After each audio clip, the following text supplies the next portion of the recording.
بسم الله الرحمن الرحيم والصلاة والسلام على رسولنا محمد سيد الأولين والآخرين مدد يا رسول الله مدد يا سادات أصحاب رسول الله مدد يا مشايخنا الدستور مولانا شاء الله فاز أسعد شاء محمد الحقاني مدد طريقاتنا الصحبة والخير في الجمعية. بسم اللہ الرحمن الرحیم وما قدر اللہ حق قدری.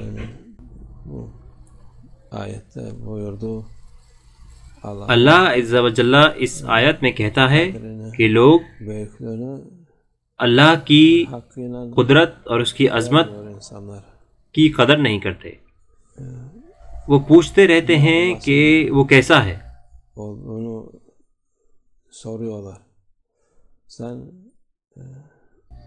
غیر مسلمان اور مسلمان بھی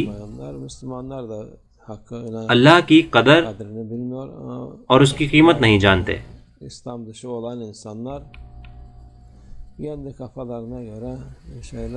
غیر مسلمان سوچتے ہیں اور اپنے حساب سے چیزیں کرتے ہیں. وہ اللہ عز و جل کو ایک شکل میں ڈھالنا چاہتے ہیں.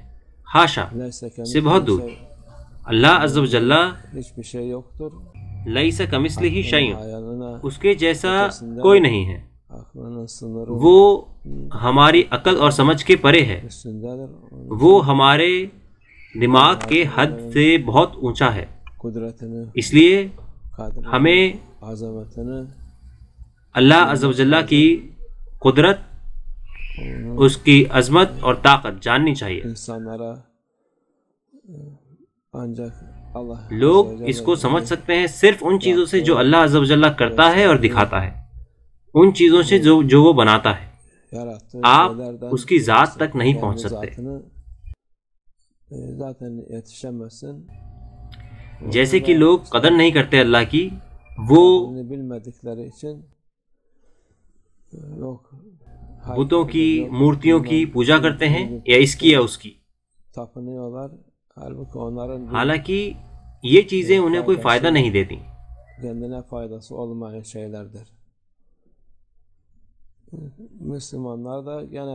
مسلمان بھی اللہ کی قدر اور قیمت نہیں جانتے. جب کچھ ہوتا ہے تو وہ کہنے لگتے ہیں کہ ایسا کیوں ہوا،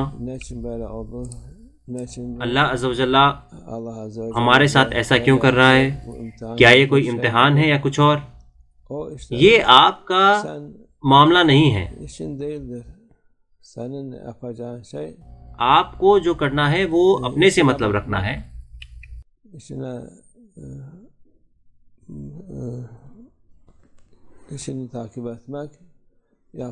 اپنا کام دیکھنا ہے اور اپنی عبادت ٹھیک طرح سے کرنی ہے.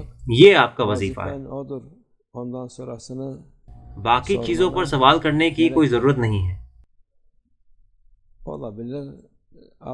یہ اللہ عز و جل کی حکمت ہے، اور صرف اللہ جانتا ہے اس کی حکمت کو. یہ ہے اللہ کی قدر اور اس کی قیمت جاننا.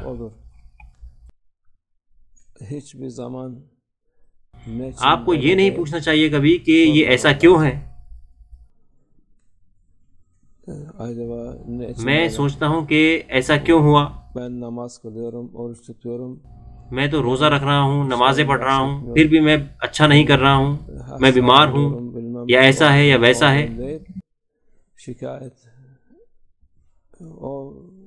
اس طرح کی شکایتیں ایمان کی کمی سے آتی ہیں. نہیں تو مسلمان کا پہلا وظیفہ اللہ پر توکل کرنا ہے. اللہ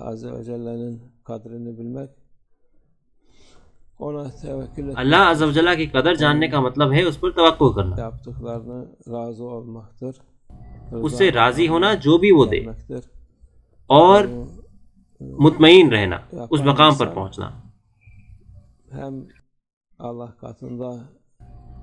انسان جو ایسا کرتا ہے وہ اللہ عز و جل کی بارگاہ میں اونچا ہوتا ہے اور خود بھی راحت محسوس کرتا ہے.